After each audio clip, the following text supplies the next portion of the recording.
জিয়ার মৃত্যুবার্ষিকীতে ৩ দিনের কর্মসূচি ঘোষণা বিএনপির।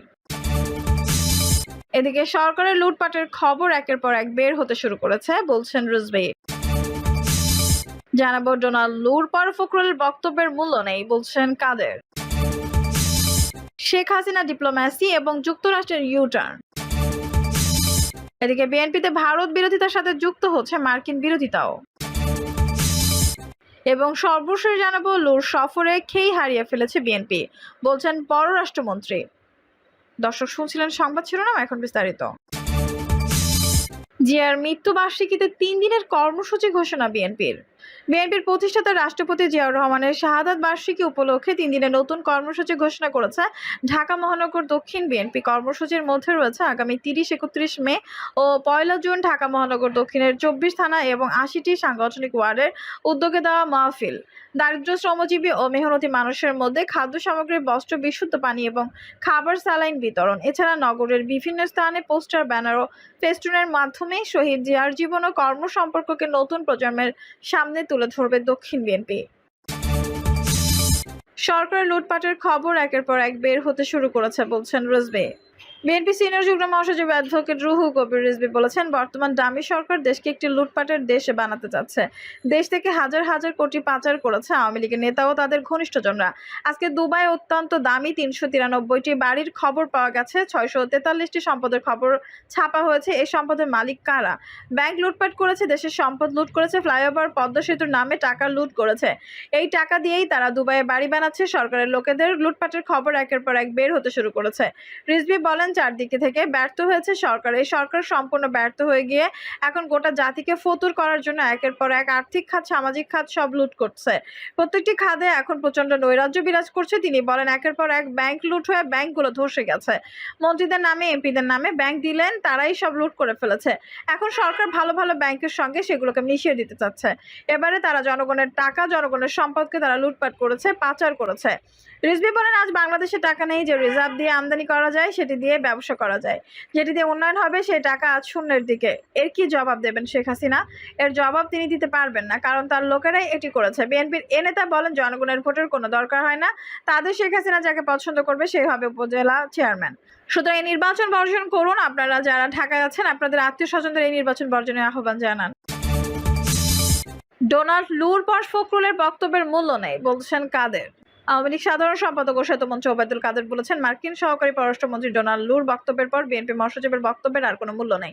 মার্কিন যুক্তরাষ্ট্র বাংলাদেশের প্রসঙ্গে আগের অবস্থানে আছেন। মির্জা ফখরুলের এমন বক্তব্যে ওবায়দুল কাদের বলেন, মির্জা ফখরুল কিভাবে জানলেন যুক্তরাষ্ট্র তার আগের অবস্থানে রয়েছে? মার্কিন সহকারী পররাষ্ট্রমন্ত্রী ডোনাল্ড লুর বক্তব্য পরিষ্কার। তার বক্তব্যের পর ফখরুল সাহেবের এই বক্তব্যের কোনো মূল্য নেই। সেতুমন্ত্রী বলেন, শেখ হাসিনাই দেশের ভাগ্য পরিবর্তন করেছে। তার আগে যারা ক্ষমতায় ছিল তারা নিজেদের ভাগ্য আর পকেটের উন্নয়ন করেছে। শেখ হাসিনার সততার সারা বিশ্ব আজ প্রশংসনীয়। ওবায়দুল কাদের বলেন, গত 43 বছরের সবচেয়ে সাহসী নেতা ও সৎ রাজনীতিকের নাম শেখ হাসিনা। গত 15 বছরে উন্নয়ন, অর্জন ও আধুনিকতা দেশে বদলে গেছে। 15 বছর আগের বাংলাদেশ আর এখনকার বাংলাদেশের কোনো মিল নেই। শেখ হাসিনা ডিপ্লোম্যাসি এবং যুক্তরাষ্ট্রের ইউটার্ন। নির্বাচনের আগে ডোনাল্ড লুর সফর আর নির্বাচনের পরে তার সাম্প্রতিক বাংলাদেশ সফর দুটোর মধ্যে আকাশ পাতাল তফাৎ। ডোনাল্ড লুর নিজেই স্বীকার করেছেন, বাংলাদেশ সফর শেষে যাওয়ার পথে তিনি তার বিদায়ী সংবাদ সম্মেলনে পরিষ্কার বলেছেন, অতীতের মতপার্থক্যকে সরিয়ে যুক্তরাষ্ট্র সামনের দিকে এগিয়ে যেতে চায়। আর এই বক্তব্যের মধ্য দিয়ে এটি বিষয় স্পষ্ট হয়েছে, আগামী অবস্থানে নেই মার্কিন যুক্তরাষ্ট্র। কিভাবে সম্ভব হলো, কিভাবে মার্কিন যুক্তরাষ্ট্র ইউটার্ন নিল? কূটনৈতিক বিশ্লেষকরা বলছেন, এটি সম্ভব হয়েছে শেখ হাসিনা পার্সোনাল ডিপ্লোমেসির কারণে। এটি শেখ হাসিনা ইনিশিয়েটিভ এর আরেকটি অংশ। 2018 সালের পর থেকে বাংলাদেশ নিয়ে মার্কিন যুক্তরাষ্ট্র একটি নেতিবাচক অবস্থান গ্রহণ করতে শুরু করে। বিশেষ করে জো বাইডেন প্রশাসন ক্ষমতায় আসার পর থেকে মার্কিন যুক্তরাষ্ট্র বাংলাদেশ নীতি বদলাতে থাকে। এ সময় একের পর এক চাপ প্রয়োগ করা হতে থাকে বাংলাদেশের উপর। বিশেষ করে 2022 সালের 15 মার্চ পিটার ডি হাস বাংলাদেশে আসার পর সরকারের সঙ্গে মার্কিন যুক্তরাষ্ট্র প্রায় মুখোমুখি একটি অবস্থানে চলে যায়। দুই দেশের মধ্যে নানা রকম ভুল বোঝাবুঝি সৃষ্টি হয়েছিল। এর একটি বড় কারণ ছিল যে মার্কিন যুক্তরাষ্ট্রের পররাষ্ট্র দপ্তরে বাংলাদেশ সম্পর্কে ভুল তথ্য দেওয়া হচ্ছিল। আর এই সমস্ত ভুল তথ্যের কারণে যুক্তরাষ্ট্র একটি ভিন্ন রকম অবস্থান গ্রহণ করেছিল বাংলাদেশের ব্যাপারে। কিন্তু 7 জানুয়ারি নির্বাচনের পর আস্তে আস্তে পরিস্থিতি পাল্টাতে থাকে। কূটনৈতিক বিশ্লেষকরা অবশ্য মনে করেন যে নির্বাচনের আগে থেকে মার্কিন যুক্তরাষ্ট্রের অবস্থান পরিবর্তন ঘটে থাকে। মার্কিন যুক্তরাষ্ট্রের অবস্থান পরিবর্তনের ক্ষেত্রে একাধিক ভূমিকা কাজ করেছে বলে অনেকে মনে করে, যেটি ডোনাল্ড লুর সফরে স্পষ্ট প্রতিভাত হয়েছে। প্রথমত, ভারতের প্রভাব ভারত মার্কিন যুক্তরাষ্ট্রকে বাংলাদেশের ব্যাপারে নেতিবাচক অবস্থান থেকে সরে আসার জন্য চেষ্টা করেছে এবং সফল হয়েছে। ভারতের এই অবস্থানের প্রধান কারণ ছিল প্রধানমন্ত্রী শেখ হাসিনা। প্রধানমন্ত্রী শেখ হাসিনাকে ভারত বিশ্বাস করে, তার উপর আস্থা রাখে এবং শেখ হাসিনার কোনো বিকল্প বাংলাদেশে নেই। এই উপলব্ধি থেকে নরেন্দ্র মোদী মার্কিন যুক্তরাষ্ট্রের সঙ্গে বাংলাদেশ নিয়ে কথা বলেছেন বলে কূটনৈতিক মহল মনে করে। মার্কিন যুক্তরাষ্ট্র কৌশলগত কারণে ভারতের সঙ্গে বাংলাদেশের সম্পর্কের অবনতি ঘটাতে চায়নি। দ্বিতীয়ত, প্রধানমন্ত্রী ব্যক্তিগত উদ্যোগে প্রধানমন্ত্রী শেখ হাসিনা মার্কিন যুক্তরাষ্ট্রের সাথে সম্পর্ক উন্নয়নে ব্যক্তিগত উদ্যোগ গ্রহণ করেছিল। জাতিসংঘ সাধারণ পরিষদের অধিবেশনে যোগ দেওয়ার পর তিনি সেখানে নিরাপত্তা উপদেষ্টা জ্যাক সুলিভানের সঙ্গে সাক্ষাৎ করেন। এছাড়াও ভারত সফরের সময় তিনি অ্যান্থনি ব্লিংকন এবং জো বাইডেনের সঙ্গে কথা বলেন।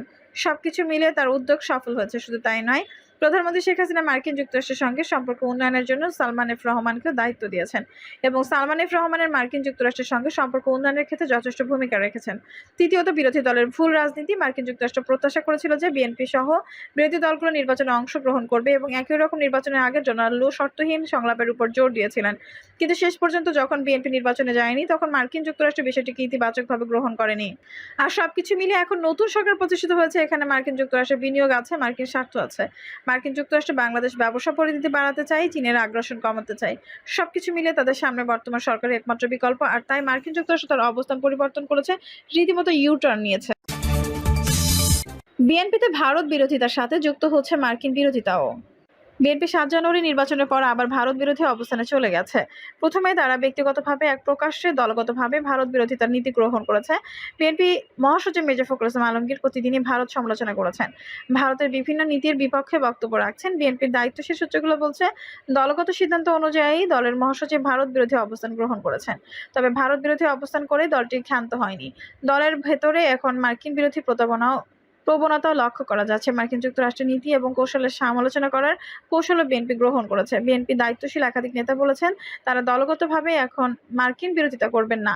বিএনপি কিছু নেতাকে দায়িত্ব দেওয়া হয়েছে, যারা মার্কিন যুক্তরাষ্ট্রের সমালোচনা করবেন, মার্কিন নীতির বিরুদ্ধে বক্তব্য রাখবেন এবং এই সমস্ত বক্তব্য নিয়ে জনমত যাচাইয়ের চেষ্টা করবেন। উল্লেখ্য, ৭ জানুয়ারি নির্বাচন নিয়ে বিএনপির যে অভ্যন্তরীণ মূল্যায়ন, তাতে তারা বলছেন ভারতের কারণেই প্রভাবিত হয়ে মার্কিন যুক্তরাষ্ট্র নির্বাচনের ব্যাপারে নীরব অবস্থান গ্রহণ করেছিল। তবে বিএনপির কোনো নেতার দাবি যে মার্কিন যুক্তরাষ্ট্র আসলে ভারতের পক্ষ থেকে বাংলাদেশের বিরোধিতার নামে এক ধরনের অভিনয় করেছে। বিএনপিকে বোকা বানিয়েছে। বিএনপির একজন স্থায়ী কমিটির সদস্য বাংলা ইনসাইডারকে বলেছে, আওয়ামী লীগ জানে যে বিএনপি যদি নির্বাচনে আসে, তাহলে সেই নির্বাচনে তাদের পক্ষে জয়লাভ করা কঠিন হবে। আর এই কারণে বিএনপি যেন নির্বাচন থেকে দূরে সরে থাকে, এই জন্যই মার্কিন যুক্তরাষ্ট্র অভিনয় করেছে। সাম্প্রতিক সময়ে বিএনপি নেতা এবং সাবেক আওয়ামী লীগের সংসদ সদস্য গোলাম মাওলানা রনি সরাসরিভাবে মার্কিন রাষ্ট্রদূত পিটার ডি হাসকে অভিযুক্ত করেছেন।